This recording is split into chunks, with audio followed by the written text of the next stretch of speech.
Komatireddy Venkatareddy sir ఉండి ఉండి కుండ బద్దలు కొట్టింటుల్లో కేసీఆర్ సారు ఈ ముచ్చటింటే మరి నిజం పట్టకుండొచ్చు.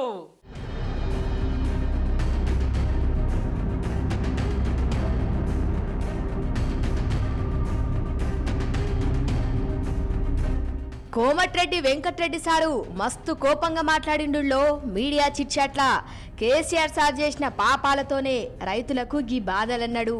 అటెన్క ప్రాజెక్టులకు దేవుని పేరు పెట్టి 1,000 కోట్లు దోసుకున్నాడు అనుకొచ్చిండు.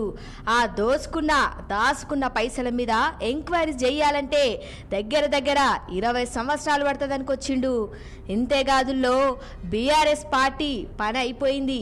ఎంపీ ఎలక్షన్లు వెళ్ళిపోగానే హరీష్ రావు సారే బీజేపీ పార్టీలో చేరుతాడంట.